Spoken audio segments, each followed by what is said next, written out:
When a teenage boy appears at a motorcycle club's door after midnight with his little sister trembling behind him, the lanterns expect a prank, a dare, maybe a cry for attention.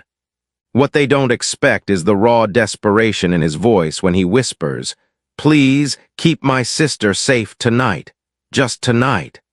Sometimes salvation wears a leather vest and rides a Harley. And sometimes one knock on the right door changes two lives forever. The Lanterns Motorcycle Club sits at the dead end of County Road, housed in a converted fire station with brick walls that have weathered 50 winters. Inside, the air hangs thick with the smell of motor oil and old leather, sharp and honest. Fluorescent work lights cast harsh shadows across the concrete floor where three members huddle over a disassembled carburetor. Creedence Clearwater Revival plays low from the corner radio, barely audible over the clink of metal tools against concrete. Eric Cook straightens his back, rolling his shoulders against the stiffness that comes from hunching over engine parts for 3 hours straight. He's 46, broad-shouldered with silver threading through dark hair, and weathered hands that tell stories of decades spent working chrome and steel.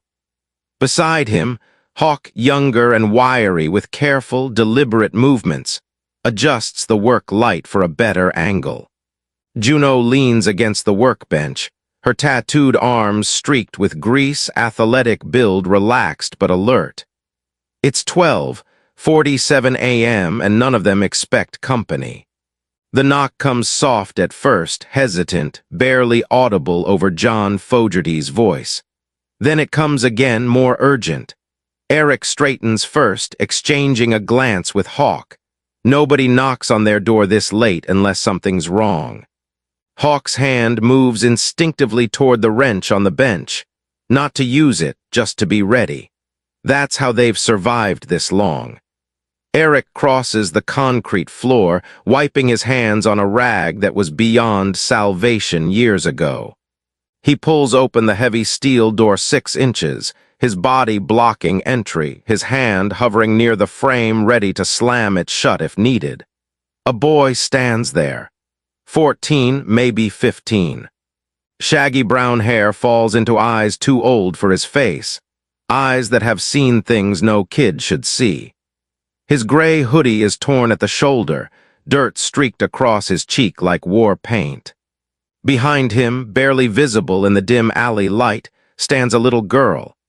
10 years old at most, with long, tangled hair that hasn't seen a brush in days. She wears a green jacket far too thin for late October and mismatched socks beneath jeans that don't reach her ankles. She clutches a Captain Underpants book against her chest like it's armor, like it's the only solid thing left in the world. "Help you?" Eric's voice is gravel, neither welcoming nor threatening, just careful. The boy swallows hard. His jaw trembles despite obvious efforts to stay composed. "I don't need anything for me," he says, and his voice cracks on the last word. "But she does, please." Eric's eyes drop to the girl. She won't meet his gaze. She stares at the concrete, shoulders hunched inward, making herself as small as possible. The way prey animals do when predators circle. "Please, keep my sister safe tonight," the boy continues, and the words tumble out now like a dam breaking. "Just one night. I'll stay outside. I don't need food or anything. I just need to know she won't get hurt tonight." Behind Eric, Juno appears. Late 30s with intricate tattoos covering her arms and eyes that miss nothing. She assesses the children in 3 seconds flat. The torn hoodie, the too thin jacket, the bone-deep exhaustion written in their faces, the protective way the boy positions himself between his sister and the door. "Eric," she says quietly. Not a command, just recognition. Eric sees it too. The way the little girl flinches when he shifts his weight. The desperation that only comes when all other options have evaporated. The look of someone who's walked 8 miles in the dark because staying home was worse. "Where are your parents?" Eric asks, but his tone has already softened. "Gone." The boy's voice flattens, becomes empty. "It's just us and we can't go back there tonight." "Who are you running from?" The boy hesitates. Fear wars with calculation in his eyes. How much to tell, how much to hide, how much truth will get them turned away. Finally, "The man my mom left us with, Marcus, we're not safe there." Hawk steps forward now, hands open and visible, deliberately non-threatening. "How long have you been walking?" 3 hours, maybe 4. "That's 8 miles from the east side," Juno murmurs, doing the mental math.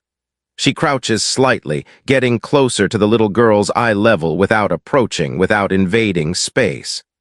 "Hey, sweetheart, I'm Juno. I like your book." Captain Underpants is hilarious. The girl's eyes flick up for just a second, brown and wide and terrified, then back down. No words. Just that brief acknowledgement that someone spoke kindly to her. Eric makes a decision. He always makes decisions quickly. It's kept him alive this long, kept the club together through worse. "Get inside," he says, pulling the door open wider. The boy doesn't move immediately. His hand tightens on his sister's shoulder, protective even now, even when offered sanctuary. "I mean it, just her. I can wait out here." "I just need." "I said get inside." Eric's tone leaves no room for argument, not harsh but final, the voice of someone who's made up his mind and won't be swayed. "Both of you." They step through the threshold. The steel door closes behind them with a solid clunk that makes the little girl flinch, her whole body jerking like she's been struck. But then she looks around. The garage feels bigger on the inside. High ceilings with exposed beams stretch overhead. 6 motorcycles sit in various states of assembly, some stripped down to frames, others gleaming with fresh chrome. A wall of tools hangs in almost military precision, each wrench and socket in its designated spot. The smell of motor oil and metal is sharp, honest, real. The girl's eyes go wide, taking it all in. The boy stays tense beside her, calculating exits, watching the 3 adults for any sign this was a mistake, that kindness will transform into something else. "Hawk," Eric says without looking away from the kids. "Call me, tell her we need her." Hawk pulls out his phone and steps toward the small office in the back. "Juno," Eric continues, "get the cot from storage, and that fleece blanket." Juno nods once and disappears through a side door, moving with quick efficiency. Eric turns his full attention to the boy and his sister. He pulls up 2 rolling stools near the workbench and gestures toward them. "Sit," he says. Then more gently, "You're safe here, nobody's going to hurt you, understand?" The boy searches Eric's face for the lie, for the catch, for the moment when this kindness will reveal its true cost. He searches for long seconds while his sister trembles beside him and the fluorescent lights hum overhead. He doesn't find it. "Okay," the boy whispers, and for the first time in 3 hours, maybe longer, maybe days, his shoulders drop half an inch. The machinery of protection begins to turn. Juno returns carrying a folding cot under one arm and a fleece blanket draped over the other. The cot protests with a screech of old springs as she sets it up near the far wall, away from the fumes and active work areas. The blanket is clean, smelling faintly of detergent and motor oil, not perfect but warm and soft. She spreads it across the thin mattress with careful hands. "Sheila," Juno says gently, her voice softer than before. "Want to sit down, honey?" The little girl looks up at her brother. He studies Juno's face for a long moment, then nods once. Permission granted. Sheila moves to the cot and sits on its edge, still clutching the Captain Underpants book like releasing it might cause her to disappear. Hawk returns from the office, phone in hand. "Me's on her way, 10 minutes." Good. Eric pulls up a rolling stool and sits deliberately at eye level with the boy rather than looming over him. It's a calculated move, one meant to show he's not a threat. When's the last time either of you ate? The boy shrugs, the gesture trying for casual but landing somewhere closer to defeat. Yesterday, breakfast, I think. Sheila too. Yeah. Juno moves to a mini fridge tucked under the workbench and pulls out what they have: string cheese, apple slices in a plastic container, 2 juice boxes. Not much, but it's something. She arranges them on a clean shop towel spread across a crate and carries it over. It's not gourmet, she says with a small smile, but it'll hold you until me gets here. Sheila reaches for the apple slices hesitantly, her fingers hovering over them. Then she looks at her brother again. He nods. She takes one and bites into it carefully, like she's afraid it might vanish between her teeth. The way she eats tells its own story, small bites, eyes darting, making sure no one will take it away. 10 minutes feels like an hour. Then headlights sweep across the high windows, painting moving shadows on the brick walls. A car door slams. The side entrance opens and Me walks in. She's 60 years old with silver hair pulled into a practical braid, wearing worn jeans and a lantern's hoodie that's seen better years. Her face is weathered from decades in the sun, lined with experience, but her eyes are sharp and kind. She takes one look at the children and her expression shifts, not to pity but to recognition. The kind that comes from having been there herself a lifetime ago. Eric, she says in greeting, then focuses on the kids. Hello, darlings, I'm Me. This is Aiden and Sheila, Eric says, and it's the first time anyone has spoken their names aloud in this space. Me sets a paper bag on the workbench. The smell of still warm cinnamon rolls wafts out, sweet and rich. I stopped at the all-night bakery, she explains. Figured you might be hungry. Sheila's eyes widen. Aiden's throat works as he swallows, betraying how hungry he really is despite his earlier denials. Go ahead, Me encourages, pulling the rolls from the bag. They're for you. They eat slowly at first, testing whether this is real, whether the food will be snatched away. Then faster, like their bodies remember starvation even if their minds want to believe in safety. Me watches, noting everything. The careful way Sheila breaks her roll into small pieces, the way Aiden makes sure his sister gets the bigger portion. These details paint pictures that don't need words. While the children eat, Eric pulls Me aside near the office door. They speak in low tones, voices barely carrying over the hum of the fluorescent lights. Kids showed up after midnight, Eric says. Says they're running from someone. A man named Marcus. Me's jaw tightens, a muscle jumping beneath weathered skin. Abuse. That's my read. We need to see. Eric nods once, then returns to the children. He crouches beside the cot where Sheila sits, putting himself at her level. Aiden, I need to ask you something straight. Has Marcus hurt Sheila? The boy's defenses slam back up like a steel wall. I take care of her, I protect her. I don't doubt that, Eric says, and he means it. But has he hurt her? Silence stretches between them, pulled taut. Then Sheila speaks for the first time since entering the garage, her voice barely above a whisper. He grabbed my arm. Last week, because I took crackers without asking. The mundane reason makes it worse somehow. Crackers. Not even a meal, just crackers. Me's expression doesn't change, but her hands curl into fists at her sides, knuckles white with controlled fury. Can I see, sweetheart? Sheila looks at Aiden.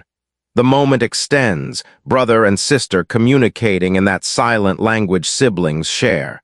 Finally, he nods. Sheila carefully pushes up her green jacket sleeve.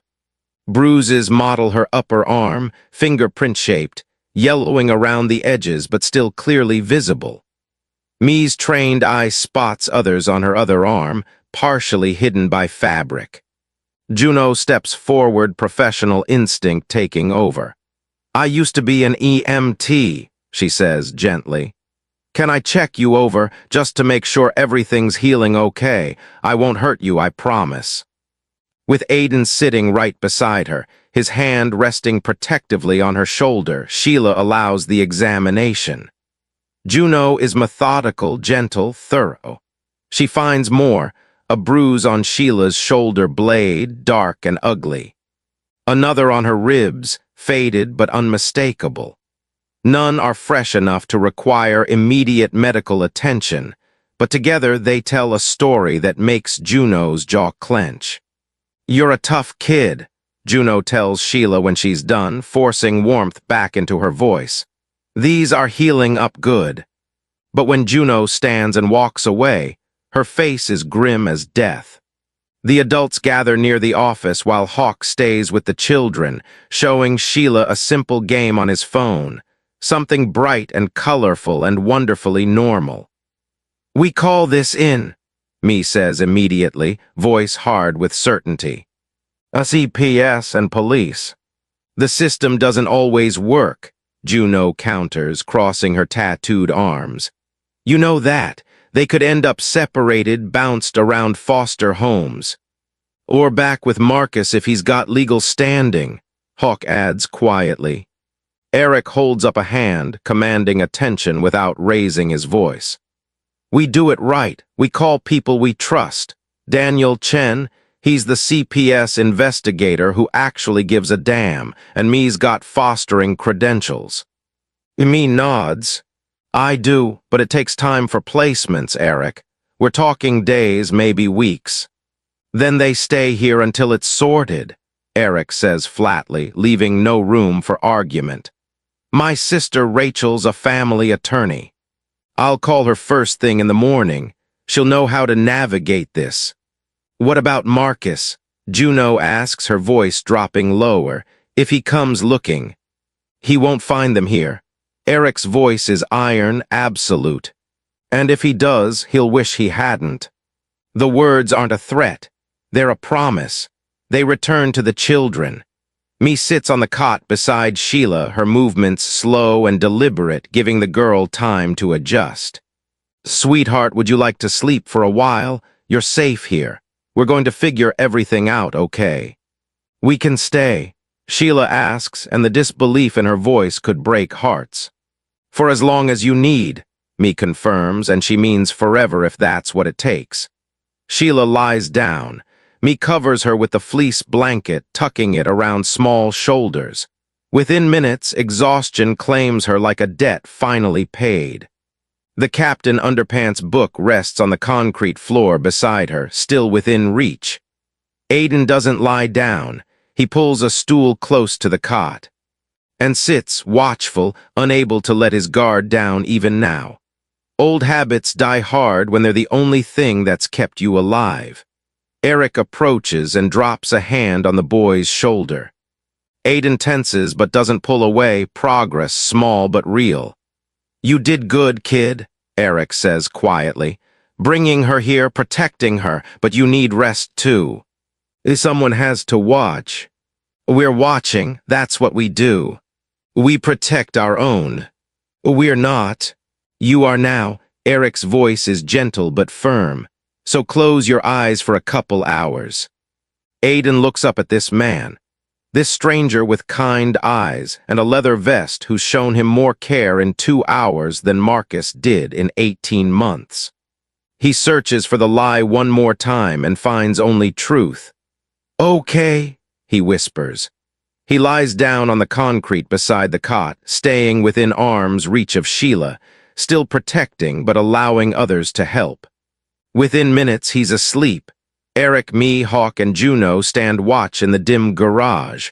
The coffee pot percolates